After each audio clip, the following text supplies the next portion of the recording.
It's just gone 8 o'clock in Washington, so it's time to start. Thank you so Il much est 8 heures for du matin, heure de Washington, et nous allons donc commencer. Merci beaucoup d'être avec nous pour ce deuxième atelier parlementaire mondial afin de donner le coup d'envoi des réunions de printemps 2021. Je suis le président du réseau parlementaire sur la Banque mondiale et le FMI. Je m'appelle Jürgen et j'ai l'honneur d'être avec vous aujourd'hui pour ce deuxième atelier de la semaine.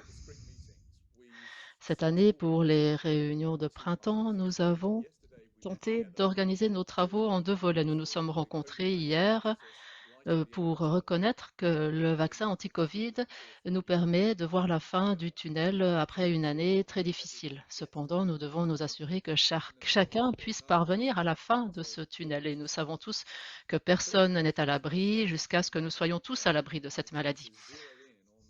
Nous essayons maintenant de nous concentrer sur les différentes questions prioritaires alors que nous passons du confinement au décollage. Nous allons aujourd'hui entendre des différents parlementaires du monde entier qui vont nous parler de leurs priorités pour l'avenir sur le plan international. Et je vais tout d'abord souhaiter la bienvenue à deux intervenants du Fonds monétaire et de la Banque mondiale qui vont ensuite répondre à vos questions. Et ce matin, j'aimerais vous inviter à partager vos questions dans l'onglet questions-réponses. Il y aura également des petits sondages, des sondages anonymes, donc soyez libres de répondre comme vous le souhaitez. Hier, nous avons vu comment les dirigeants politiques étaient face à une tâche colossale. Ce que l'on nous demande de faire actuellement, c'est une véritable lutte commune. Tout d'abord, nous devons répondre à la crise. Nous avons toujours un nombre très important de personnes qui tombent malades, qui meurent. Et nous avons également entendu qu'il y avait des défis colossaux en matière de chômage. 1 milliard de personnes ont perdu leur emploi. Ensuite, nous devons reconstruire les services de santé et d'éducation. Nous avons entendu ce qui s'était passé en termes d'éducation pour les enfants et cela a été la catastrophe la pire dans le secteur depuis très longtemps. Presque 3 000 milliards de dollars ont été perdus de par ce manque d'éducation des enfants. Ensuite, nous avons entendu qu'il fallait réaffecter des fonds vers des nouveaux secteurs. Et enfin, nous avons compris qu'il fallait rediriger nos investissements vers des secteurs à forte croissance, infrastructures, systèmes énergétiques qui nous permettent de mettre en pratique notre feuille de route et également s'assurer que la hausse des températures n'excède pas 1,5 degré. Et bien sûr, nous devons faire tout cela en même temps. Et comme nous l'avons dit hier, nous allons ressortir de cette crise avec des niveaux très élevés de dette. 24 000 milliards de dollars ont été ajoutés aux niveaux mondiaux de la dette. Nous sommes en train d'essayer de faire face à la chute des revenus fiscaux et maintenant, nous devons nous mettre à réfléchir à la meilleure manière d'investir dans une reprise qui soit plus juste et plus forte et plus verte. Ces défis vont être très difficiles à relever et il faut que les dirigeants intensifient leur dialogue. Il faut réfléchir aux enseignements tirés de cette crise et il faut s'assurer que notre partenariat entre les institutions financières internationales telles que la Banque mondiale et le FMI ne vise pas simplement un retour au statu quo d'avant la crise. Nous devons véritablement trouver une manière de faire les choses autrement pour les années à venir. J'aimerais maintenant dresser un petit résumé de la journée d'hier pour ceux d'entre nous qui n'étaient pas là. Si vous étiez là, peut-être que vous avez noté tous les détails. Je suis ravie de voir que notre collègue est ici pour nous faire un petit bilan de la journée d'hier. Zara Stasi, est-ce que vous voudriez bien, s'il vous plaît, nous parler des faits saillants de la journée d'hier? Et ensuite, si vous le voulez bien, je vais afficher les questions de l'enquête. Zara, merci beaucoup pour le travail effectué hier.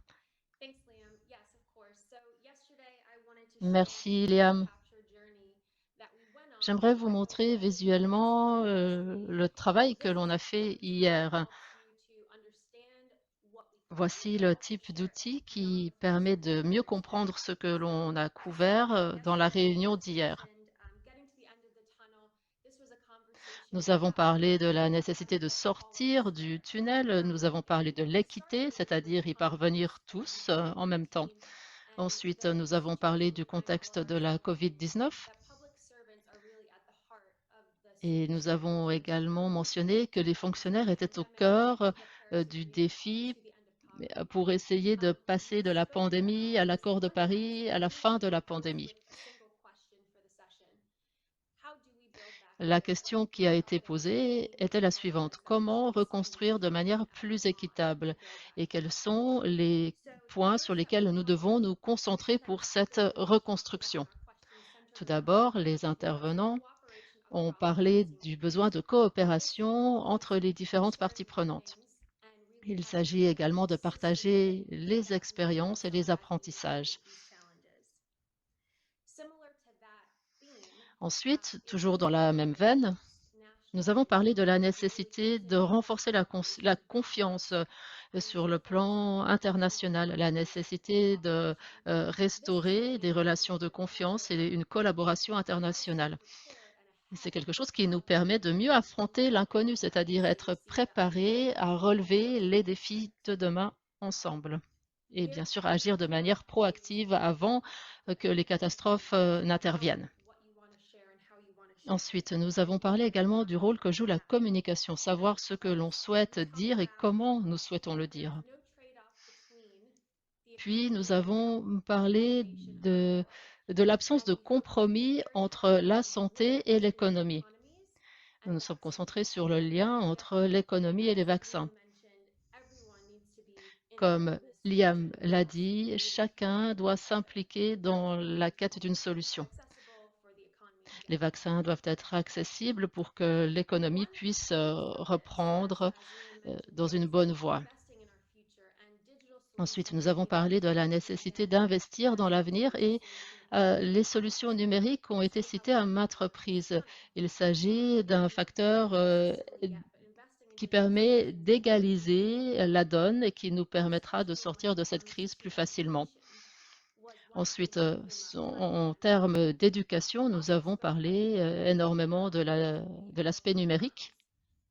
Nous avons parlé également de la meilleure manière d'affecter les fonds pour permettre aux enfants d'avoir une éducation de qualité. Nous avons parlé des différents secteurs qui étaient le plus durement frappés. L'éducation et le financement de l'éducation doivent représenter le gros de nos discussions.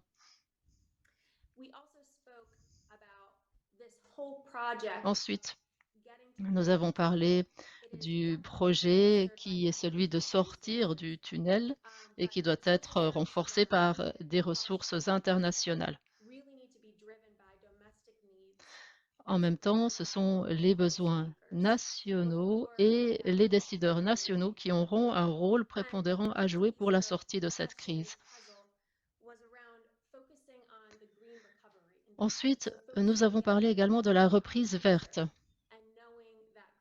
Là encore, il s'agit de se tourner vers l'avenir et de savoir que cette économie verte représente un défi important, tout comme la lutte contre le changement climatique. Et c'est quelque chose que nous devons garder à l'esprit alors que nous avançons vers les prochaines étapes dont nous allons parler aujourd'hui.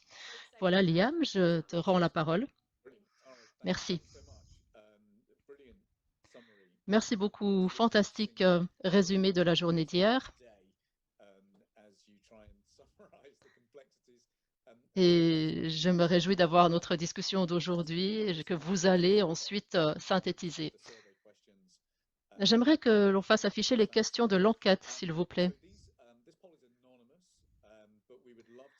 Cette enquête est anonyme. Nous aimerions entendre votre point de vue sur deux questions. Tout d'abord, à votre avis, quelle est la priorité numéro un dans votre pays à l'heure actuelle? Est-ce qu'il s'agit de contenir le virus, de déployer les vaccins, de renforcer les systèmes de santé ou de stimuler l'économie? Deuxième question, quel est votre niveau d'inquiétude par rapport à la dette dans votre pays? Très inquiet, quelque peu inquiet, pas inquiet ou ne sait pas. Merci. Avant de passer à nos intervenants du jour pour lancer la discussion, j'aimerais entendre quelques voix de parlementaires du monde entier. Vous avez partagé avec nous vos réflexions sur les différentes priorités de vos pays alors que nous essayons de nous relever de cette crise. Écoutons les parlementaires.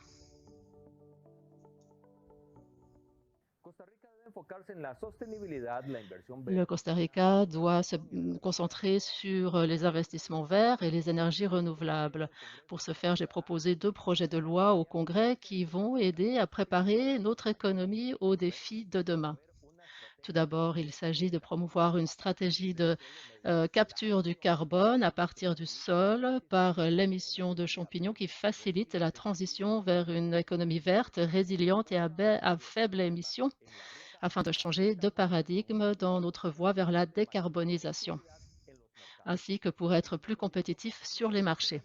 Le deuxième projet propose la titularisation des concessions pour développer nos ressources énergétiques de manière propre et responsable afin d'obtenir à court terme les fonds suffisants pour faire face à la crise et améliorer les indices économiques, mais également les ressources nécessaires pour mettre en place des projets de protection de l'environnement ou encore pour le développement de travaux dans ce domaine.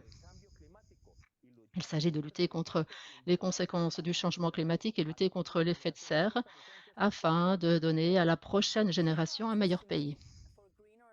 Nous avons 3 priorités au Danemark. Tout d'abord, nous devons nous assurer que nous ne retournions pas au statu quo. La reprise doit être un pas en avant et un pas vers, pas simplement un retour au statu quo. Nous devons également nous assurer de l'utilisation durable de nos ressources terriennes, terrestres et maritimes. Nous devons mettre à profit les nouvelles technologies. Et pour parler de notre pays en particulier, nous devons améliorer le processus des parcs éoliens offshore pour inclure toutes les parties prenantes dès le début et pour s'assurer que ces parcs éoliens fournissent une énergie verte et ne se trouvent pas dans des zones vulnérables. Bonjour, mesdames et messieurs. C'est maintenant que nous devons réfléchir à l'avenir. La reprise n'est pas une option, n'est pas facultative. Tout d'abord, nous devons trouver des modèles plus durables. Nous devons joindre nos forces pour lutter contre le changement climatique. Nous devons faire passer un message plus fort. Si l'on veut obtenir l'objectif zéro carbone d'ici 2050, nous devons redoubler d'efforts. Chaque pays devrait davantage investir dans son système de santé publique. Nous devons assurer qu'il y ait une meilleure coordination et assurer la qualité des systèmes de santé. Mais tout cela nécessite des compétences. Une éducation efficace doit fournir des ressources aux personnes pour apprendre et acquérir les compétences nécessaires pour ce monde qui change très rapidement. Nous ne devons pas gaspiller cette opportunité de mettre en place une relance plus verte et plus équitable. Pour le Libéria, il y a 3 priorités pour construire des communautés plus résilientes, notamment. Nous souhaitons également mieux utiliser les énergies renouvelables, diminuer l'utilisation des carburants fossiles. Deuxième priorité, nous souhaitons promouvoir des soins de santé primaire. Nous devons également promouvoir la nutrition afin de faire en sorte que les personnes soient informées et puissent prendre des décisions éclairées pour leur santé. Troisièmement, une protection sociale complète pour tous avec des modules de mise en œuvre considérant les expériences réalisées en 2020 dans le cadre de la pandémie. Tout cela va nécessiter un soutien parlementaire pour faire en sorte que ces lois passent afin que nous puissions construire un meilleur monde. La Malaisie a lancé un projet solaire de 1000 mégawatts pour accélérer l'avancement vers nos objectifs d'obtenir 25% d'énergie renouvelable dans le mix énergétique d'ici 2025. Tout cela va générer plus d'1 milliard de dollars américains en nouveaux investissements pour l'année prochaine et cela va créer également plus de 10 000 emplois. Nous avons lancé un plan de numérisation de l'économie pour sortir de cette pandémie et pour encourager la numérisation. Ce plan couvrira l'ensemble de l'écosystème numérique avec le déploiement d'une infrastructure massive 5G en espérant que cela soit vite adopté par l'industrie. Cette initiative va créer 500 000 emplois pour les 10 prochaines années et va représenter plus de 20% du PIB d'ici 2025. La Malaisie a mis en place un programme d'incitative et de subventions pour permettre de faire une reconversion du personnel et également inculquer de nouvelles compétences au personnel, et notamment les personnes qui ont perdu leur emploi. Nous devons nous concentrer sur les chômeurs de longue date et les personnes handicapées également. Au Portugal, nous essayons d'instaurer un climat d'affaires plus compétitif afin de faciliter la reprise des secteurs qui ont été le plus frappés par la pandémie, notamment le tourisme. Mais également, nous souhaitons diversifier notre économie avec des services numériques, l'amélioration des compétences STEM et avoir un système de transport zéro carbone. Les entreprises ont également besoin de meilleures réglementations et de taxes moins élevées. Et cela m'emmène à la deuxième priorité, c'est-à-dire un secteur public plus efficace et plus efficient. Ensuite, nous souhaitons également renforcer les protections sociales pour les jeunes familles et pour les personnes âgées. Nous souhaitons améliorer la santé publique en nous concentrant sur la prévention des maladies chroniques et sur la surveillance épidémiologique également. Lorsque l'on parle d'une économie plus verte et plus inclusive, nous parlons d'un nouveau modèle de croissance qui soit durable, vert, résilient et inclusif. Nous parlons d'un modèle de croissance qui est centré sur l'humain, qui génère des richesses et du bien-être également. Et pour ce faire, nous avons 3 piliers centraux. Tout d'abord, il s'agit de l'accès à la santé et à l'éducation pour tous. Le deuxième pilier, c'est celui de l'énergie verte, y compris la génération d'énergie verte pour les secteurs du transport, de l'agriculture également, et nous devons avoir des politiques publiques qui s'inscrivent dans ce contexte. Ensuite, nous devons mettre en place une réforme du secteur public afin de pouvoir promouvoir une numérisation et des réformes politiques. Merci.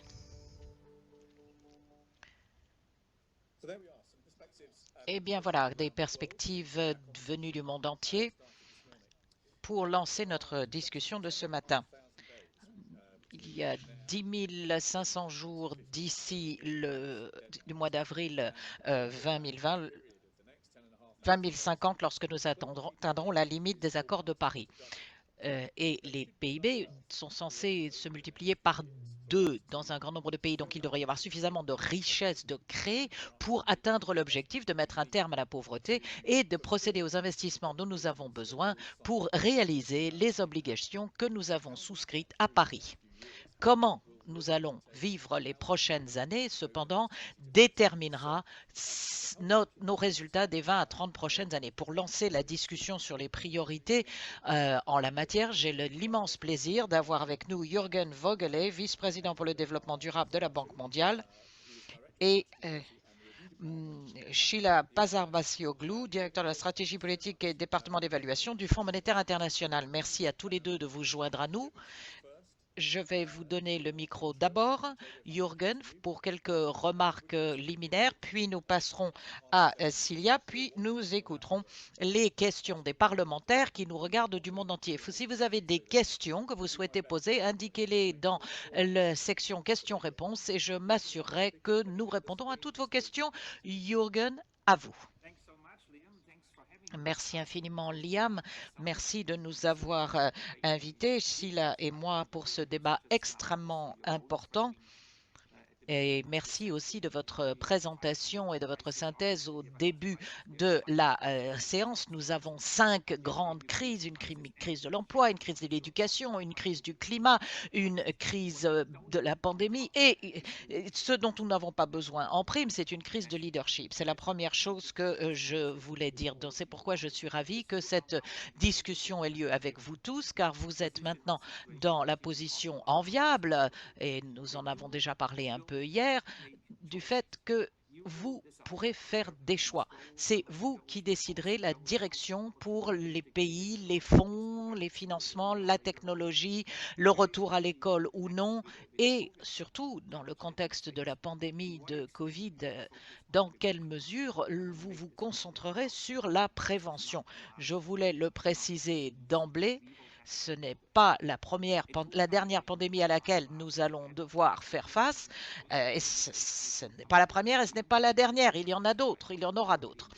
Ça, déjà, un certain nombre d'entre vous l'ont mentionné dans vos présentations. Nous devons nous concentrer sur la prévention. Ça ne peut pas se reproduire de cette manière. Nous devons travailler maintenant pour éviter de perpétuer les éléments qui nous ont menés à la situation d'aujourd'hui. Merci de cet excellent graphique de ce dont vous parliez hier, Zara, et qui a indiqué tous les points que vous avez évoqués. Nous aurons peut-être l'occasion aujourd'hui de parler de ce que nous pouvons faire pour transformer nos pays en crise en une croissance résiliente et plus écologique. Je suis fermement convaincu que si nous prenons les mesures idoines aujourd'hui, nous pourrons éviter un retour très lent, la manière de procéder habituelle et recréer à la place de nos économies afin qu'elles soient vraiment dynamiques et qu'elles soient pérennes au plan social et environnemental. Je viens de quitter une autre réunion il y a une heure où nous avions un grand nombre de ministres des Finances du monde entier qui parlaient de la gestion de la pollution de l'air, et le vice-ministre des Finances de la Chine a dit qu'il était parfaitement clair que la société, le développement économique et le développement social exigent que nous fassions tous des efforts et que nous travaillions ensemble. Les défis sont considérables, mais les conclusions sont très claires et je serais très surpris que ce ne soit pas la même chose ici. Je ne pense pas que nous ayons l'option de retourner à la situation pré-pandémie parce que, comme cela a déjà été mentionné par un des intervenants dans les vidéos, la pandémie a révélé la vulnérabilité de nos sociétés, les inégalités profondes, les exclusions au sein d'un grand nombre de nos communautés. Je crois que c'était toujours là, mais c'est devenu de plus en plus évident. Notre reprise a besoin de se pencher sur ces questions, de les résoudre, ou nous risquons de laisser de vastes groupes de côté et d'inverser certains des gains du développement. Alors que nous élaborons la reprise, il faut ne pas oublier que nous ne traitons pas d'une crise unique. Le changement climatique n'est plus maintenant un problème pour l'avenir, mais une question pressante que nous devons résoudre avec la même intensité que nous nous concentrons sur la Covid. Si les tendances continuent à l'heure actuelle, 132 millions de personnes de plus seront plongées dans la pauvreté au cours des 10 prochaines années. 80%, soit 106 millions de ces personnes vivent dans des pays de l'IDAN, notamment en Afrique subsaharienne et en Asie du Sud. Et un grand nombre d'entre eux vont devoir déménager. Et cela va continuer à provoquer des catastrophes naturelles qui coûtent environ 18 milliards de dollars par an. Dans les pays à revenus faibles et intermédiaires, ces catastrophes naturelles coûte aujourd'hui aux entreprises environ 300 milliards de dollars par an en raison de les perturbations en termes d'énergie, d'eau, de transport, et elle coûte aussi aux ménages touchés plus de 90 milliards par an. Donc même les filets de protection sociale et d'autres mesures que nous mettons en place, malgré tout cela, ce sont les plus pauvres qui souffrent. Les changements climatiques ont déjà eu beaucoup d'autres effets, y compris une détérioration des sols, une pénurie de l'eau, et ces impacts sont susceptibles d'aggraver le risque de conflit, de provoquer la migration de millions de personnes. Donc l'opportunité que nous avons aujourd'hui, alors que nous réfléchissons à la reprise de la Covid, c'est une opportunité de repenser nos politiques et programmes afin de parvenir à un progrès pour le développement qui est renouvelé, une création d'emplois soutenable et et une transformation économique résiliente et à faible carbone, et ceci le plus efficacement possible. Nous devons penser à chaque dollar que nous investissons.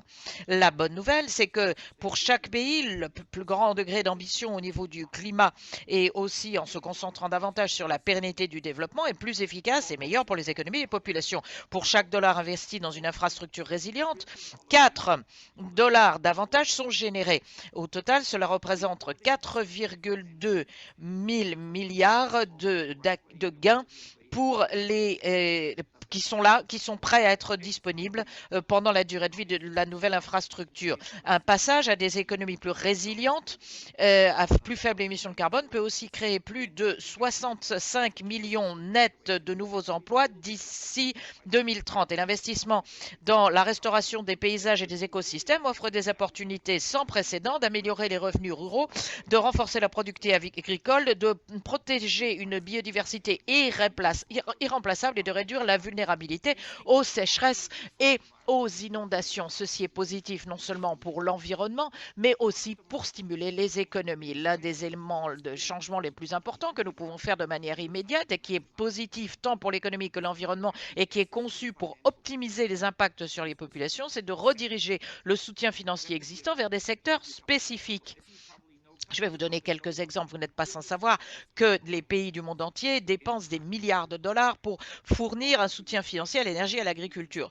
Selon l'Agence internationale pour l'énergie, les pays dépensent 320 milliards de dollars sur les combustibles fossiles à eux seuls. Et les pays qui produisent 2/3 de la production agricole du monde ont fourni 600 milliards de dollars par an de soutien financier agricole en moyenne entre 2014 à 2016. Cette somme, c'est une somme considérable qui pourrait être utilisée pour des montages de stimulation pour différents pays. D'un autre côté, l'agriculture produit une quantité considérable de méthane et d'oxyde d'azote. Comment donc éviter que ceci soit le résultat du processus de production? Si nous ne changeons rien dans la manière dont nous produisons nos aliments, les émissions agricoles qui sont de l'ordre de 12 milliards de tonnes de gaz carbonique par an passera à 15 milliards d'ici 2050, ce qui veut dire qu'il faut une transformation du secteur de l'énergie, même au niveau des transports. Vous voyez, il y a une transition, une transformation avec les véhicules agricoles, mais des véhicules électriques, mais ce n'est pas le cas de l'agriculture. Si nous n'agissons pas, nous allons utiliser 70% de tout le budget des émissions annuelles acceptables pour toutes les émissions humaines, juste pour la production agricole. Mais il est possible de réduire de manière radicale les émissions agricoles tout en continuant à appuyer ce secteur et ceux dont la survie en dépend. Il est clair, bien sûr, que les gouvernements veulent appuyer leurs agriculteurs et leurs secteurs agricoles. Nous ne sommes pas en faveur de l'élimination totale des subventions agricoles, mais ce dont il faudrait parler au niveau de nos parlements, c'est voir comment réorienter ces ressources considérables d'une manière qui améliore les revenus, ça c'est évident, mais qui améliore les conditions de vie et en plus qui le fasse d'une manière qui soit durable. Il faut réduire les émissions et il faut avoir de meilleurs résultats en termes de productivité. Nous sommes convaincus que le système alimentaire a besoin du soutien énergique des gouvernements et j'aimerais que les choses soient claires ici. Je ne suis pas en train de dire qu'il faut éliminer purement et simplement les subventions. Je dis simplement qu'il faut fournir un soutien qui soit non seulement qui ne soit non seulement pas un soutien utile, mais qui en plus de ça soit un soutien négatif. Il faut l'éliminer. C'est ça qu'il faut éliminer. Les subventions à l'agriculture commencent à se transformer vers de meilleurs résultats climatiques, mais cela ne représente que 25% des financements qui sont accordés. Donc ça, c'est un élément important au niveau de la conversation sur les stratégies que nous allons avoir. Il faut appuyer les secteurs agricoles et les communautés d'agriculteurs d'une manière qui contribue au bien public. Nous sommes prêts à travailler avec vous sur ce point, sur une base par pays, et nous avons déjà engagé un certain nombre de pays dans ces conversations. Et ça ne peut pas être une simple conversation où l'on nous taxe de manque de sensibilité. Si les choses sont faites correctement, les agriculteurs ne sont pas à la rue.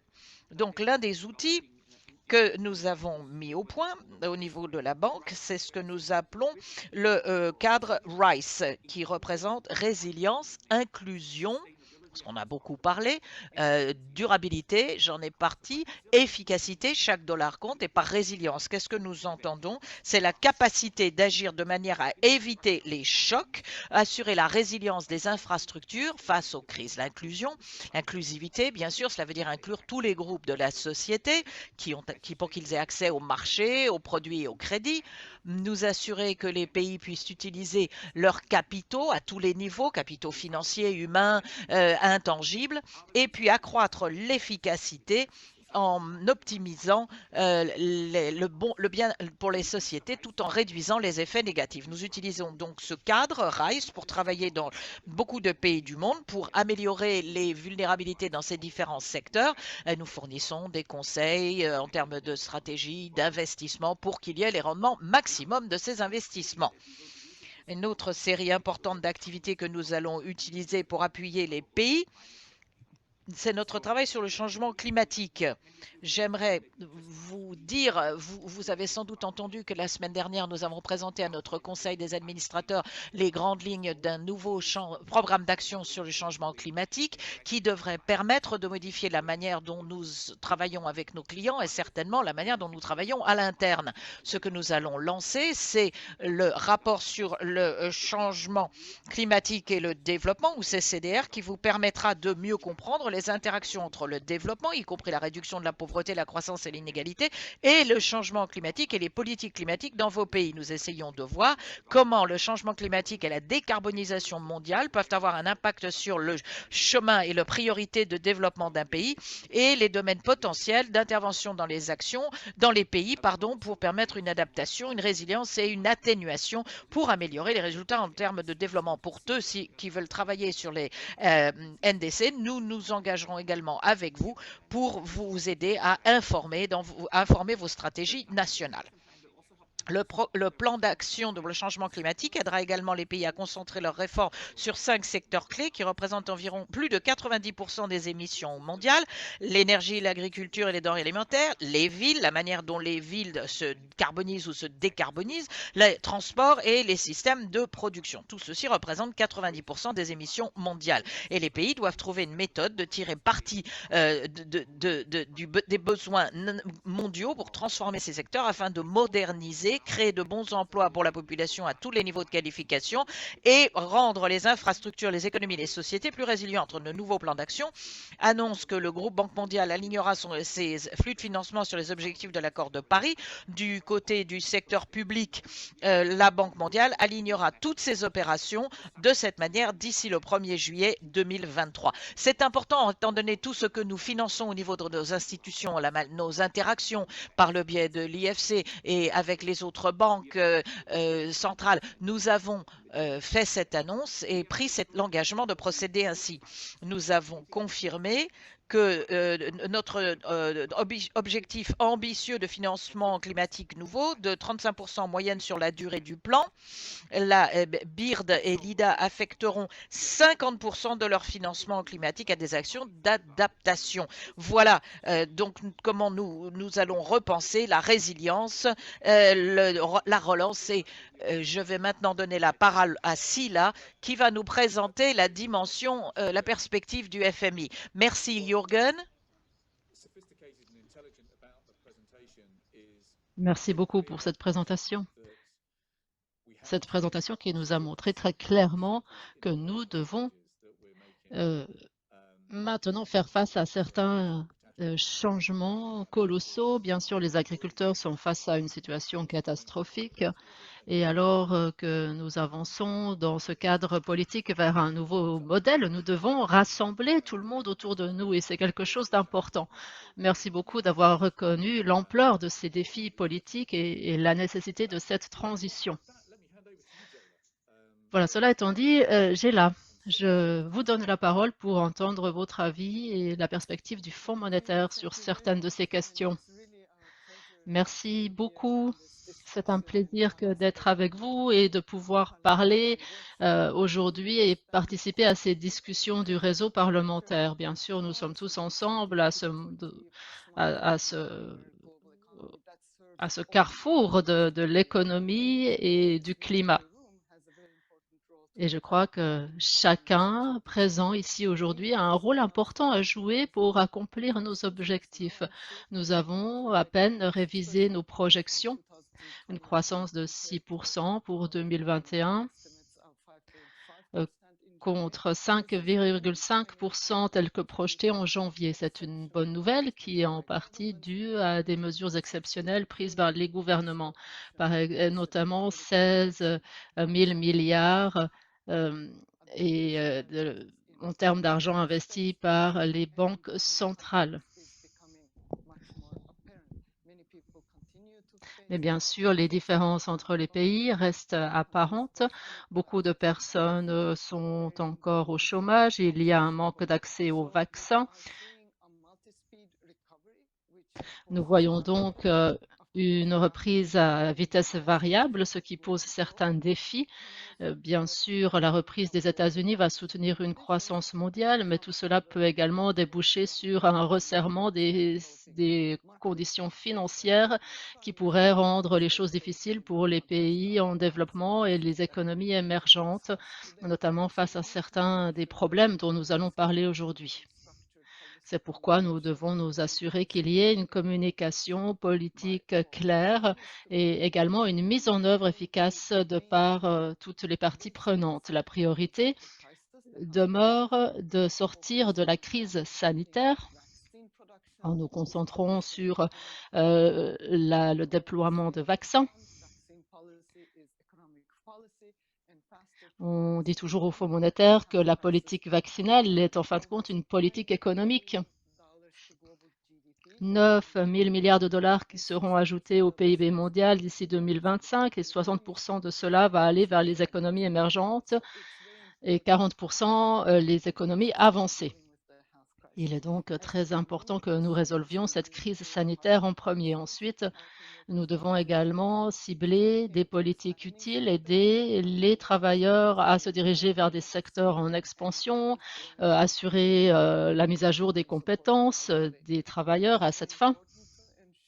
Il faut un soutien graduel et il sera important de s'assurer que les pays qui font face à des systèmes les pays qui sont en situation financière de faillite aient accès à des systèmes qui leur permettent de s'assurer que la dette ne devienne pas un fardeau trop lourd et ne devienne pas surtout une dette souveraine. Nous devons également éviter les cicatrices économiques et essayer d'assurer une transition fluide. Comme cela a été dit par différents parlementaires et comme Jürgen l'a répété, nous devons investir dans l'avenir. La crise nous appelle à être plus préparés et nous appelle également à investir dans la résilience, en particulier face au changement climatique. La recherche a montré que les innovations avec la tarification du carbone pourraient stimuler le PIB de 0,7% pour les 15 prochaines années et créer des millions d'emplois, ce qui est un aspect crucial. Le changement climatique a des conséquences sévères sur le plan économique, financier et social et exacerbe bien sûr la fragilité de certains pays et la volatilité. En ce qui concerne cette transition vers cette nouvelle économie à faible carbone et résiliente, il faut s'assurer également que cette économie sache s'adapter aux circonstances. Nous avons des activités de surveillance dans lesquelles nous demandons aux plus grands émetteurs de nous rejoindre sur des actions d'atténuation. Il s'agit du mandat de surveillance du Fonds monétaire international. Les 20 plus gros émetteurs font déjà partie de ce processus. Nous avons également lancé un nouveau tableau de bord d'indicateurs afin d'améliorer les données pour les décideurs, afin de mieux adapter les infrastructures, d'assurer la résilience, d'accroître les capacités et d'élargir également l'évaluation des politiques en matière de changement climatique. Nous devons également passer à une nouvelle économie numérique. Cela va être une condition sine qua non. Il faudra stimuler plus encore cette numérisation. Beaucoup de banques centrales se penchent actuellement sur des monnaies numériques qui pourraient évidemment transformer tout le système monétaire international. Et cela pourrait affecter la stabilité financière internationale et les infrastructures numérique, cela pourrait transformer notre système économique et peut-être améliorer la productivité, les niveaux de vie et l'inclusion financière. Nous devons donc assurer une meilleure infrastructure avec un meilleur accès à Internet, investir dans l'éducation et la santé. Tout cela nécessite bien sûr des deniers publics, mais également un système fiscal apte pour le 21e siècle. Et bien sûr, tout cela est de la compétence de notre institution ainsi que de beaucoup d'entre vous, c'est-à-dire avoir des systèmes fiscaux progressifs. Nous devons également nous assurer que les sociétés paient leur part lorsqu'il s'agit d'impôts. Bien sûr, certains ne vont pas être à même d'investir autant que d'autres dans l'avenir et la pandémie, comme on l'a vu, frappe les pays différemment. Il y a des problèmes de croissance, de commerce. Il y a des pays vulnérables, notamment beaucoup de pays à bas revenus qui sont maintenant face à des coûts de financement plus élevés pour un accès limité aux sources de financement externes. Et ces pays sont vulnérables à des risques spécifiques lorsqu'il s'agit de cette transition vers une nouvelle économie numérique et verte. Nous venons de publier une nouvelle étude du Fonds monétaire qui vient de montrer que 200 milliards de dollars devront être investis par les différents pays ces prochaines années pour lutter contre la pandémie et un montant similaire également pour revenir à des niveaux pré-crise. Donc, cette pandémie nous pousse à agir de concert avec une mobilisation nationale des revenus, également plus de financement concessionnel et également une meilleure approche de la question de la dette. Pour l'instant, il n'y a pas eu de crise de la dette grâce à des décisions importantes qui ont été prises par les banques centrales, également grâce aux institutions financières internationales. Mais nous ne devons pas baisser notre garde et c'est pourquoi nous prenons des actions concrètes pour lutter contre ce problème de la dette et pour essayer de faire en sorte qu'il y ait un effort concerté, notamment par les pays qui empruntent et les institutions financières. Nous devons ensemble nous attaquer à ce problème. Il y a eu une initiative de suspension de la dette qui a été appelée des vœux par la directrice générale du fonds et par la Banque mondiale également. C'est quelque chose qui a récolté beaucoup de soutien et nous soutenons également son inclusion. Et il est bon de savoir que beaucoup de pays se sont mis d'accord pour agir ensemble dans ce cadre.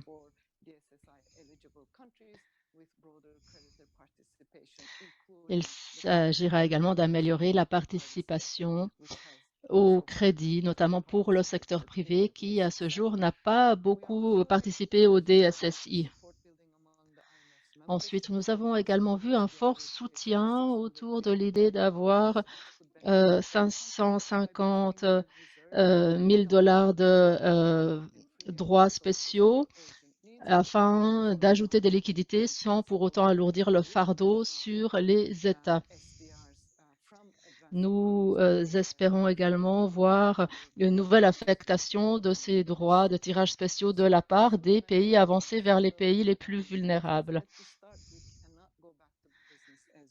Bien sûr, nous ne pouvons pas nous permettre de retourner au statu quo.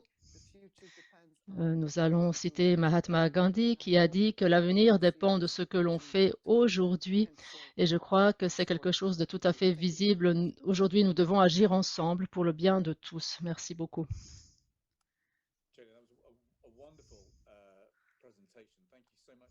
Merci beaucoup pour cette présentation fantastique. Je propose que nous passions maintenant à la deuxième petite enquête. Il s'agit d'une enquête anonyme, je vous le rappelle. À votre avis, quel est le plus important à l'heure actuelle? Investir dans des emplois verts ou encore réduire le chômage? Ensuite, comment le groupe de la Banque mondiale et le Fonds monétaire peuvent-ils soutenir les parlementaires dans votre pays pour assurer une reprise plus inclusive? C'est la deuxième question. Je propose que on vous donne 1 minute ou 2 pour répondre à ces questions et ensuite je partagerai les résultats avec vous. Et en attendant, j'aimerais vous poser la question suivante, Sheila. Pour beaucoup d'entre nous, il semblerait que nous soyons dans une situation où il y a, d'une part, un besoin de redoublement de soutien budgétaire. Nous essayons en effet de mobiliser les investissements d'une manière plus verte et plus résiliente, ça c'est d'une part, et ensuite d'autre part, il semblerait que nous soyons tous maintenant en proie à des préoccupations concernant l'assainissement budgétaire pour les années à venir. À la fin de la crise financière mondiale, nous nous sommes penchés sur l'assainissement budgétaire à travers le monde et également en revenant aux années 70, nous nous étions penchés sur ce que constituaient des niveaux de dette non viables et nous nous sommes rendus compte que cet assainissement devrait être dirigé par des réductions des dépenses publiques au lieu de se baser sur une augmentation des impôts. Donc, j'aimerais savoir si vous avez quelque chose à partager avec nous concernant le timing de cet assainissement fiscal, cet assainissement budgétaire, et est-ce qu'on a maintenant une autre approche par rapport à il y a 10 ans concernant les niveaux de dette? Bien sûr, tout cela va varier selon les pays, mais je me demande si l'approche que l'on avait il y a 10 ans est toujours de vigueur. Merci. Sheila. Je vous remercie de cette question. C'est une question très pointue et c'est là la préoccupation d'un grand nombre de ministres des Finances avec qui nous avons parlé de cette question, le timing des différentes phases de cette crise. Et malheureusement, ce timing va bouger dans différentes directions et en fonction des fluctuations de la crise. Il s'agit donc d'un élément très difficile à cerner. En particulier, étant donné les implications de la crise sanitaire sur la crise économique. Il est extrêmement important que nous traitions de la crise sanitaire. Donc, le Fonds a mis essentiellement l'accent sur la gestion de la crise sanitaire et de prendre toutes les mesures possibles pour gérer cette crise sanitaire afin de réduire les préoccupations autant que faire se peut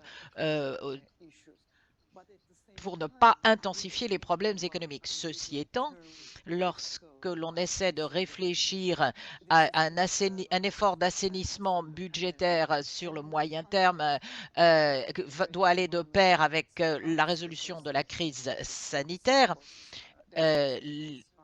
Le service de la dette, les coûts des services de la dette sont beaucoup plus faibles que des 30 dernières années. Les taux d'intérêt sont censés rester à des niveaux peu élevés, ce qui veut dire que la dette sera un petit peu plus facile à gérer, mais il est absolument critique de planifier maintenant pour la phase suivante, ce qui va inclure différentes combinaisons d'impôts et de dépenses. Pour un grand nombre de pays, il va être important d'accroître leurs recettes fiscales notamment. J'ai parlé déjà d'un système d'imposition plus équitable. Nous y travaillons durement, y compris ce dont nous avons parlé tout à l'heure, c'est-à-dire de passer à une reprise écologique, verte et du rôle des taxes carbone et tout ce que le Fonds monétaire peut faire en ce sens. Il faut donc réfléchir à l'endroit où nous nous trouvions avant la crise, où il y avait une forte inégalité, et comment nous allons mettre en place des systèmes d'imposition qui nous permettront de parvenir à une société plus juste et équitable. Oui, je crois que c'est un de vos collègues, Colin Reichardt et Ken Ruggles, qui ont écrit ce livre merveilleux il y a une douzaine d'années, qui présente une perspective relativement claire des hauts niveaux d'endettement qui ne sont pas forcément positifs pour la croissance. Cette perspective a-t-elle changé maintenant que nous avons une perspective différente de la situation? Je crois que ce qui est très important, c'est que c'est si la dette stimule la croissance. Il faut donc, et il y a malheureusement un grand nombre de pays où 50% des investissements sont inefficaces. Donc la qualité des dépenses publiques, la qualité de l'utilisation de la dette vont revêtir une importance cruciale. Pour moi, je pense à la dette de trois manières: la bonne dette, la mauvaise dette et la dette qui n'est qu'une dette. Il faut nous assurer qu'il y a transparence et il faut aussi nous assurer que la dette est est utilisée à bon escient pour la croissance. Et pour moi, c'est là que nous devons concentrer nos efforts. Merci. Jürgen, quelle est votre perspective? Ça, c'est vraiment le domaine d'expertise de Scilla. Je suis bien sûr parfaitement d'accord avec ce qu'elle a dit. Permettez-moi simplement d'ajouter une chose. Ce n'est pas simplement une question de dette, mais c'est une question de l'argent que l'on a déjà dans ses coffres. Donc, quand on combine toutes les subventions à l'agriculture et autres, c'est énorme. Bien sûr qu'on ne veut pas être insensible aux besoins des agricultures, mais cela doit faire partie de la conversation. Comment dépensons-nous les 1000 milliards de dollars qui sont là et qui représentent l'endettement? Surtout si certains n'aident pas au plan économique, au plan de la création d'emplois et au plan de la protection de l'environnement. Et la discussion semble tout à fait nécessaire. On peut dire qu'on va on peut pas dire qu'on va réduire ou éliminer les subventions. Ça, ce n'est pas faisable ni économiquement ni politiquement, mais on peut les réorienter, avoir de meilleurs résultats. Nous l'avons déjà vu dans un certain nombre de pays du monde. Je me souviens, il y a 10 ans, on disait on savait ce qu'il fallait faire, on ne savait simplement pas comment être réélu une fois qu'on le mettrait en place. Et donc, à l'époque du gouvernement de Gordon Brown, c'est exactement ce qui s'est passé. Examinons les résultats du sondage, si vous le voulez bien. Très intéressant. Alors, que considérons-nous comme le taux comme la priorité la plus importante dans votre pays à ce stade? Le vaccin. Sur une échelle de 1 à 4, êtes-vous très préoccupé par les niveaux d'endettement de votre pays? 60% dit très inquiet. C'est beaucoup plus clair que les sondages d'hier. Pourrait-on avoir les réponses à la troisième et à la quatrième question que nous avons posées? Très intéressant. Ce qui semble le plus important aujourd'hui, c'est la réduction des niveaux de chômage et comment est-ce que le soutien du groupe Banque mondiale et du Fonds monétaire parlementaire dans votre pays peut aider à une reprise à post-Covid-19 plus inclusive et plus écologique.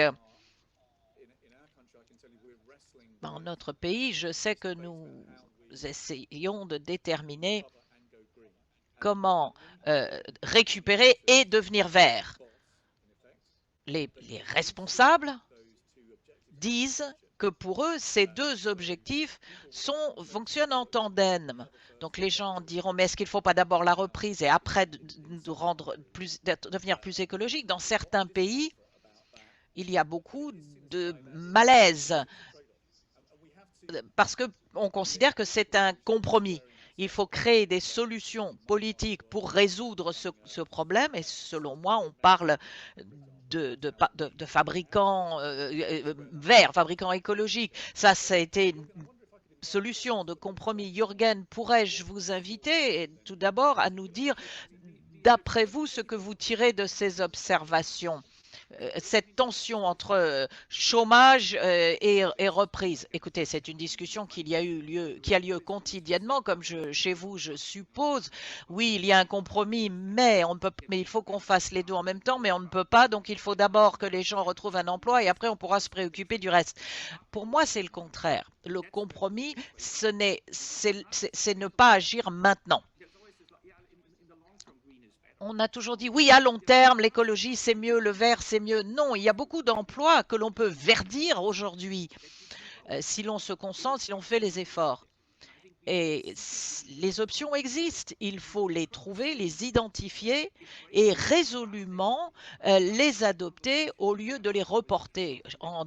Commencer toute conversation par « oui, mais il y a un compromis », à ce moment-là, on laisse tout tomber tout de suite. Pour moi, il faut inverser la manœuvre. Et une fois que l'on devient créatif, il est absolument remarquable de voir ce qui se passe.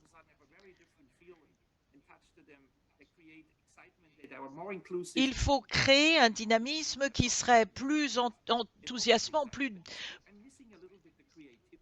donc je regrette l'absence de créativité parce qu'il y a toujours cette réaction qui dit « Ah oui, oui, mais il y a des compromis. Non, non, il y a un risque. Non, on ne peut pas. » Oui, mais s'il y a un risque, il faut le résoudre. Parlez-en. Ne laissez pas tomber avant d'avoir examiné toutes les options possibles.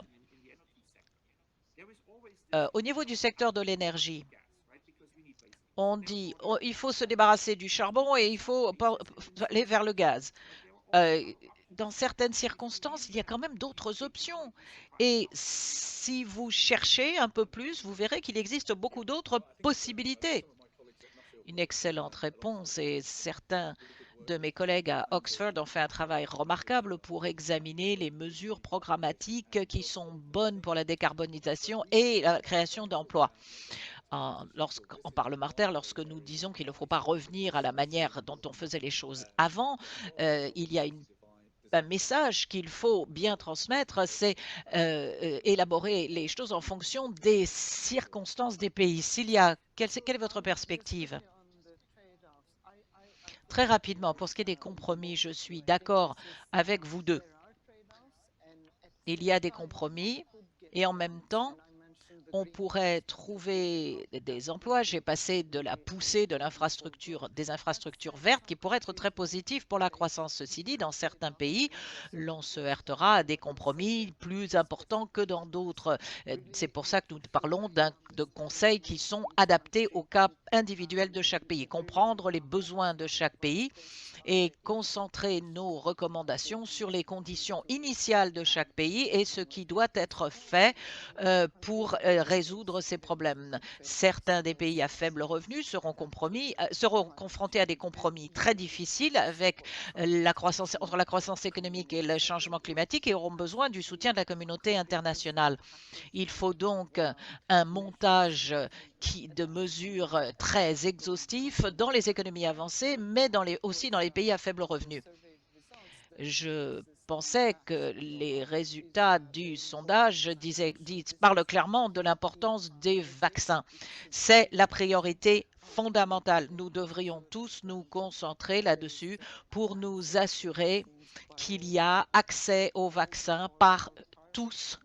Et nous devons tous faire tout notre possible pour appuyer l'initiative COVAX et d'autres. C'est la priorité fondamentale sur laquelle nous avons tous besoin de nous pencher. Je n'ai pas été surprise de voir que 65%, je crois, des représentants sont inquiets de l'accumulation de la dette dans leur pays. C'est vrai, nous le voyons, nous le savons. Il y a aussi des griefs au niveau des entreprises quant à toutes les mesures qui ont été prises par les gouvernements. Ce sont donc autant de questions qui méritent que nous nous concentrions dessus avec la plus grande attention, voir comment faire face à cet encours de la dette qui existe malheureusement dans un si grand nombre de pays. Oui, la politique, c'est très compliqué. Et maintenant, nous allons voir s'il y a des questions de nos collègues de par le monde. Veuillez répondre aux questions qui vous semblent le plus relever de vos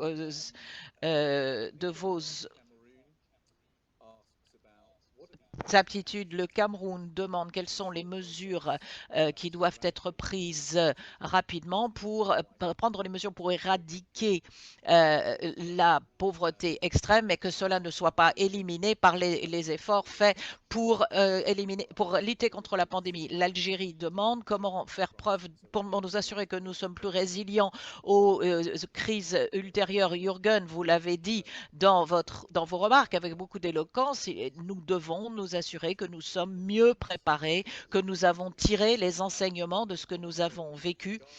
Et le Ghana nous pose une question brillante qui va être un défi pour le réseau et pour tous. Que faire pour renforcer les capacités des parlementaires à participer à l'accord de Paris?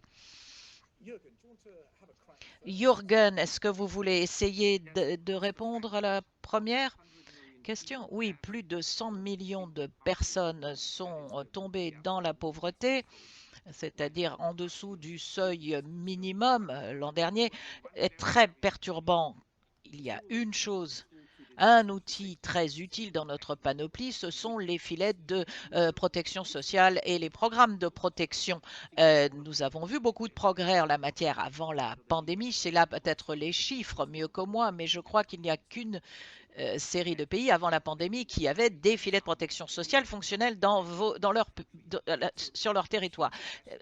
Il y a donc eu des investissements considérables pour essayer d'identifier ces personnes et de répondre à leurs besoins et de leur faire parvenir les financements dont ils ont besoin. Donc il y a une expansion de la portée et de la profondeur de ces programmes. Oui, c'est quelque chose de temporaire et à court terme et qui coûte de l'argent, mais cela vaut la peine pour éviter la tragédie pour ces 100 millions de personnes.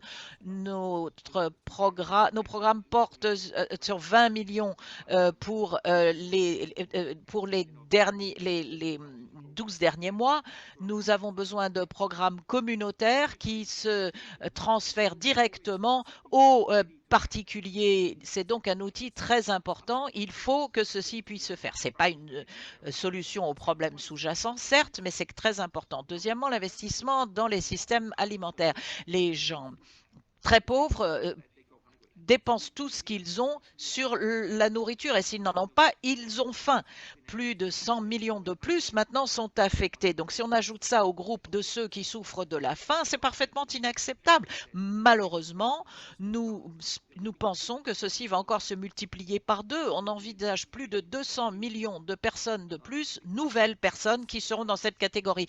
Les prix des denrées alimentaires ayant augmenté au niveau local, mais pas forcément au niveau mondial, c'est très important de le gérer. Il faut avoir des programmes de transfert, mais si quelqu'un ne reçoit que 10 ou 20 dollars et que les prix des denrées alimentaires se sont multipliés par deux, ça n'aide pas beaucoup. Il faut donc travailler sur ces deux axes de manière simultanée. Pour parler des autres questions, à savoir comment faire pour éviter cela, j'habitais à Pékin durant la dernière crise et donc c'est une histoire très personnelle pour moi. Et je pense que la réponse de la Banque mondiale face à la grippe aviaire qui a frappé tout notre continent et ensuite s'est dirigée vers l'Asie a été très évocatrice également. Nous avons vu que ces événements sont évitables, pas à 100%, mais beaucoup mieux que ce que l'on fait aujourd'hui si l'on met en place des systèmes de santé uniques, des systèmes de santé One Health, comme on les appelle. Et le but, c'est d'en faire une priorité. Cela ne doit pas forcément coûter beaucoup d'argent, mais il est important d'avoir les systèmes de surveillance nécessaires en place pour voir ce qui se passe, d'avoir les systèmes de diagnostic également. Il faut que les ministères de la Santé, de l'Agriculture et de l'Environnement mettent en place des commissions permanentes pour parler de ces questions, pour partager des informations et pour collaborer.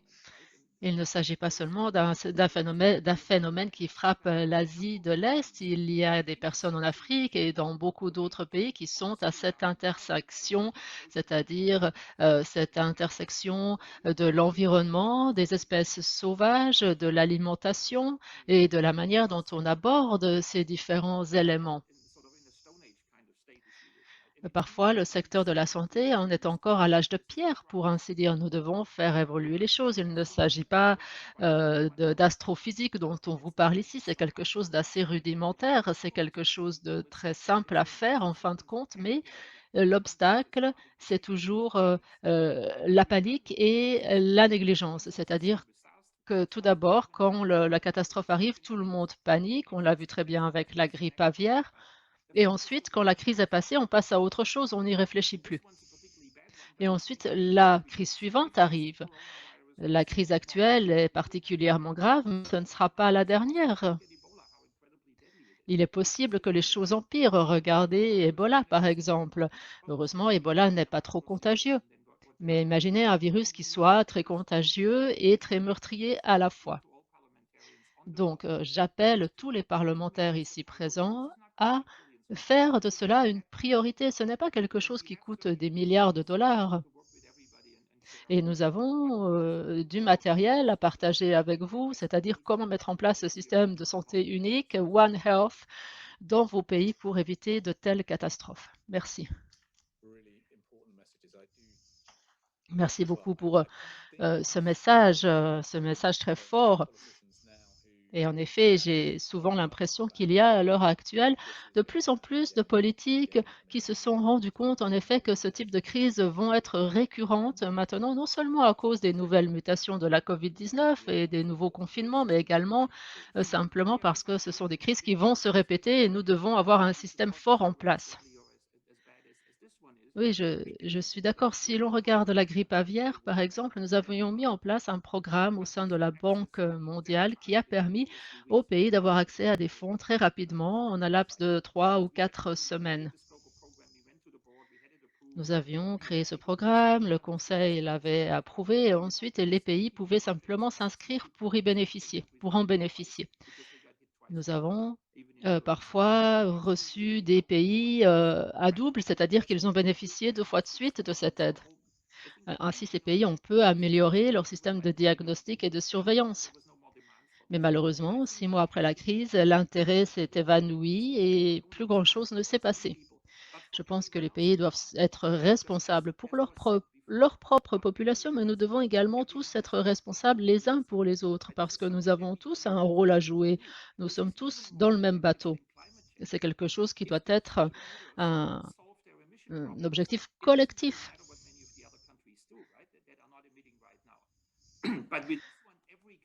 Nous devons également tous réduire nos émissions. C'est un défi épineux, mais ce n'est pas quelque chose de compliqué à mettre en œuvre en fin de compte. Merci. Je pense que cette crise nous a permis de nous donner une espèce de vaccin de rappel, pour ainsi dire, concernant l'importance des services. Et je crois que c'est quelque chose qui nous appelle maintenant à améliorer les services d'éducation et de santé, les services de base dans beaucoup de pays. Et en effet, les filets de sécurité sociale doivent être améliorés. Évidemment, la crise financière mondiale et beaucoup des programmes de financement internationaux ont mis l'accent sur la nécessité de s'assurer qu'il y ait un plancher en ce qui concerne les dépenses sociales pour s'assurer qu'il y ait une protection sociale dans beaucoup de pays. Et cela a constitué un changement important en termes du travail du Fonds monétaire.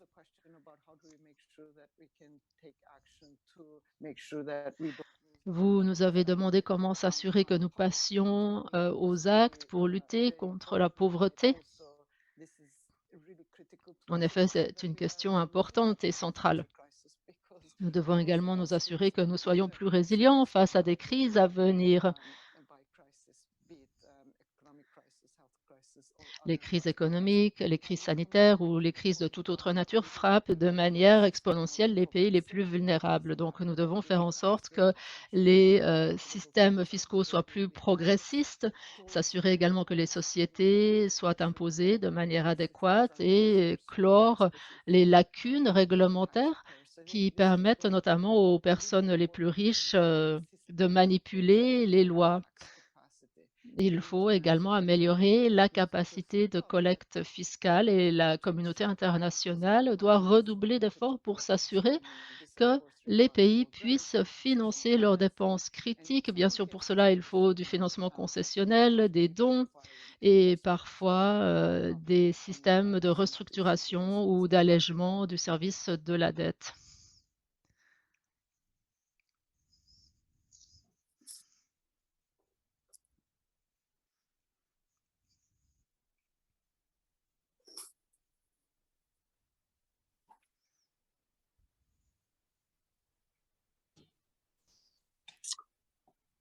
Hopefully, I'm now back online. My internet here in the UK just Très cut bien, out. je suis de retour. Veuillez m'excuser, j'ai été déconnectée un petit instant.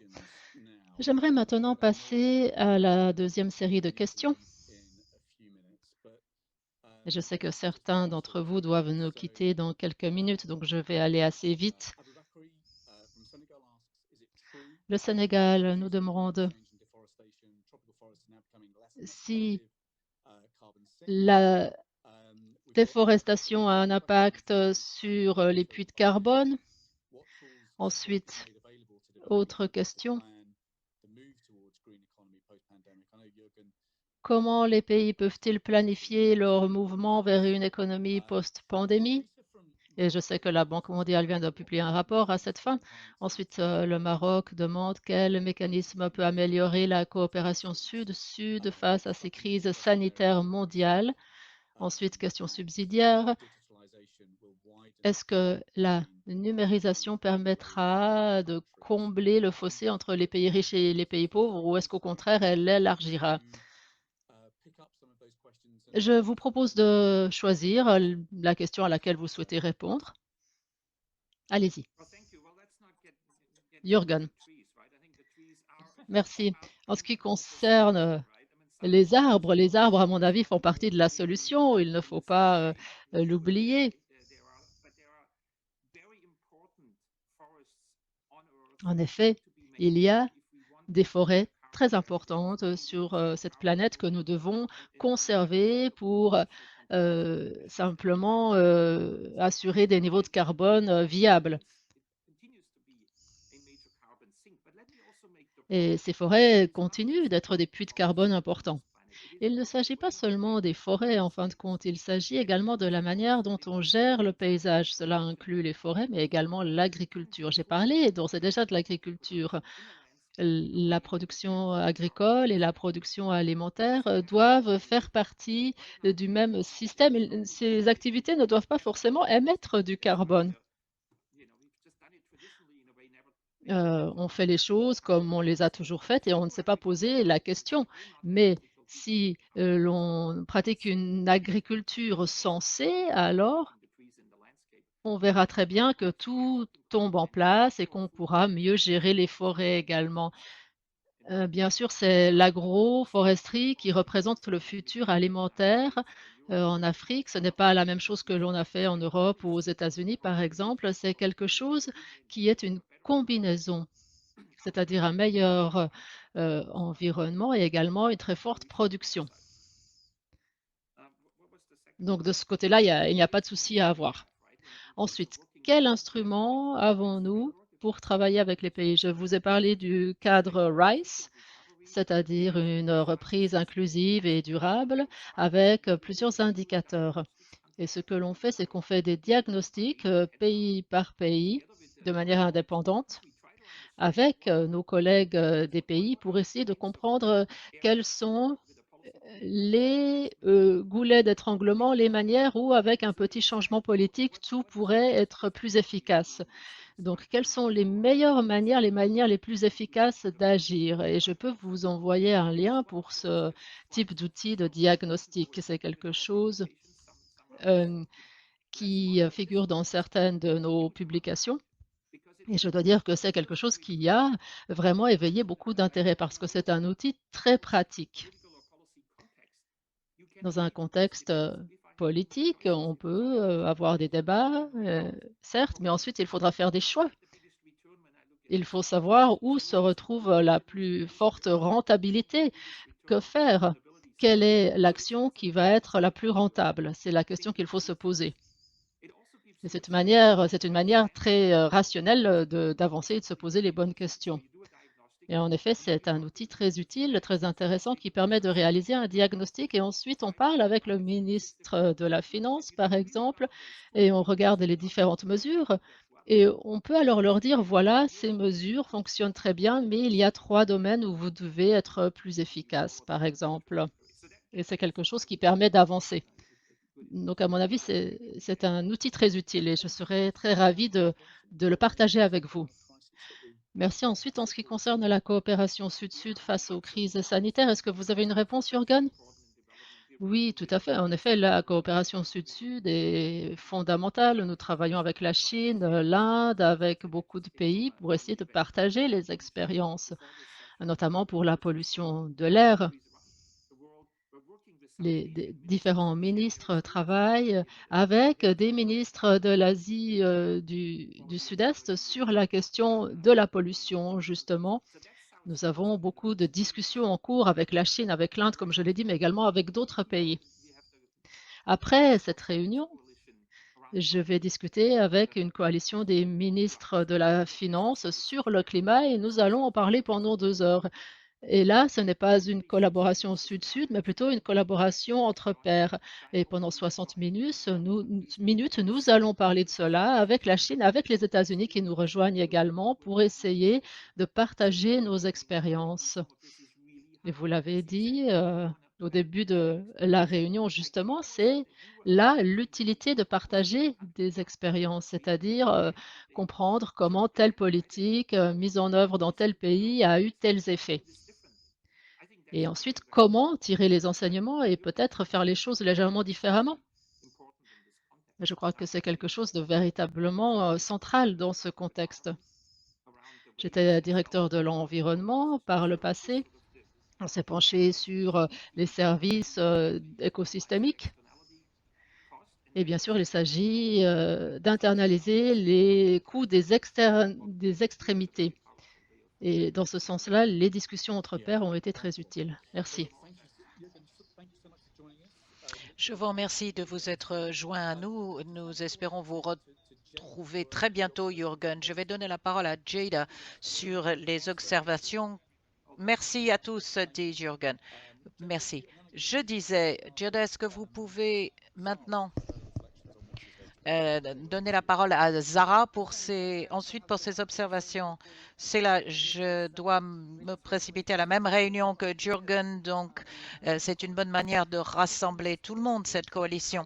Très rapidement, je dirais qu'il est très important au niveau de la coopération sud-sud de regarder la partie concernant l'écologie, mais aussi ce qu'on a posé comme question en termes de numérisation et la fracture qui se creuse. Un grand nombre de pays font des progrès considérables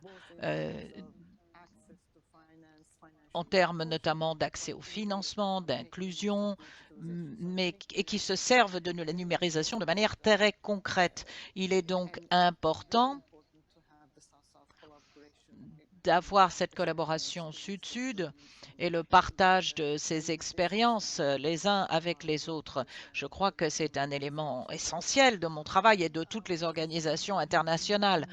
Pour ce qui concerne les questions qui ont été soulevées, j'aimerais saisir cette occasion pour souligner certains des points que j'ai déjà soulevés. Je voudrais partir en vous laissant 4 points. Une stimulation des investissements verts va pousser la création d'emplois et préparer la transition. S'il y a une bonne coordination au niveau de la stimulation des incitations vertes, cela va avoir un effet multiplicateur et donner une excellente coopération.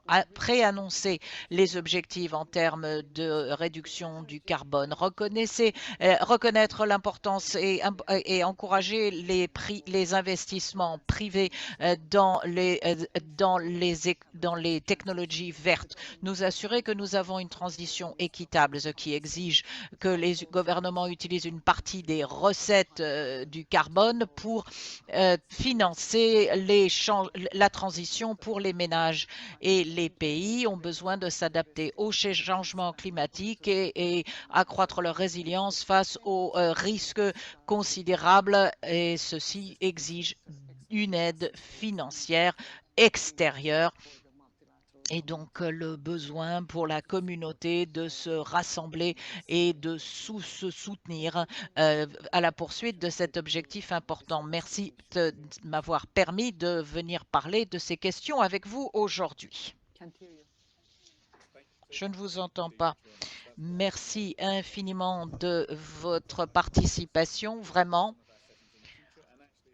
J'espère que nous vous retrouverons dans un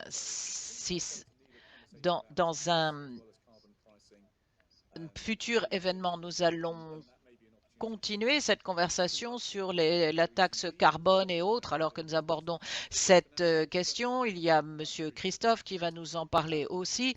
Et nous n'avons malheureusement pratiquement plus de temps qui nous reste. Merci à tous ceux qui ont posé des questions dans la fenêtre de chat. Soyez assurés que vous recevrez une réponse écrite complète. Gardez l'œil aussi sur nos plateformes numériques, Parlnet.org. Nous l'avons mise en place l'an dernier pour nous assurer que nous avions une plateforme qui nous permette d'échanger des idées, pas simplement au niveau des questions économiques et politiques auxquelles nous devons réfléchir pour l'avenir, mais aussi les enseignements politiques que nous avons appris. Vous avez écouté, Zara, merci d'être restée avec nous. Zara, pourriez-vous résumer pour nous ce que vous avez entendu? Certainement. Je vais partager mon écran avec vous. Nous nous sommes concentrés beaucoup aujourd'hui sur les priorités. Au début de la conversation, nous avons essayé de déterminer ce qui nous permettrait de créer des avenirs résilients et verts ensemble, ce qui ne peut pas être fait sans prendre en considération toutes les crises qui se produisent en même temps, même avant la COVID, qu'il s'agisse de l'éducation, du changement climatique, de la crise de l'emploi, de la crise sanitaire, tout ce qui a été exacerbé par les défis de l'an dernier. Pour relever ces défis, nous avons parlé des priorités sur lesquelles se concentrent les gens, et en particulier pour ce qui est de l'avenir. Par exemple, pour la crise sanitaire, un grand nombre de pays ont priorisé la campagne de vaccination qui se poursuit, qui est vraiment très présente dans les esprits. Nous avons aussi entendu parler de l'approche de la santé pour tous, avec une communication cohérente à travers tous les pays pour l'avenir, alors que nous nous concentrons peut-être sur d'autres crises sanitaires. La reprise concentrée sur les populations semble essentielle tout en nous verdissant. Donc, se concentrer sur les besoins des gens aujourd'hui, mais sans séparer cela des besoins de l'avenir. Et la manière dont ceci exige une certaine créativité et des compromis, ce qui a été mentionné à plusieurs niveaux lors de notre discussion. Parmi ces différents points, il y a deux éléments de l'économie et des infrastructures du climat de l'avenir ont été mis en place avec notamment l'approche à l'économie du climat, avec la tarification du carbone, des infrastructures vertes, une formation pour les emplois de l'avenir, mais qui peut exiger des compromis selon l'endroit où se situe votre pays. Nous avons également évoqué la question du chômage, qui était une priorité pour un grand nombre de pays. Et une économie du climat, une économie verte devrait permettre de résoudre le problème du chômage. Donc, encore une fois, il faut avoir une reprise qui est concentrée sur les individus tout en devenant verte. Une question aussi des systèmes agricoles et des systèmes alimentaires. Comment avoir de meilleurs résultats, de meilleurs avenirs pour tous? Plus précisément en parlant d'une réduction des émissions, voire d'une agriculture positive en termes de carbone, qui pourrait avoir un impact très positif pour la population, le secteur et les travailleurs de ce secteur. Et nous avons conclu en parlant beaucoup de la modernisation du système d'imposition à l'échelle mondiale. Nous pourrions avoir une autre conversation là-dessus. Je suis très intéressée par le fait que la dette peut être un stimulateur de croissance, tout comme il y a beaucoup de sortes de dettes, comme il y a beaucoup de sortes de taxes, mais on peut avoir une imposition axée sur la croissance. Enfin, en ce qui concerne la concentration sur les secteurs qui permettraient d'éviter que ceci se produisent à l'avenir, à savoir les crises multiples qui se produisent aujourd'hui, outre l'approche de la santé pour tous, pour améliorer l'état de santé général des pays. On parlait aussi d'investir dans les filets de protection sociale et d'être très sensible et proactif en la matière pour voir quels sont les filets de protection sociale qui existent dans vos pays, comment y investir aujourd'hui et investir aussi dans la prestation des services sociaux. On a parlé de la ventilation de la prestation des services sociaux qui peut se faire sentir dans un grand nombre de pays. L'investissement proactif dans ce secteur permettra de limiter les crises à l'avenir.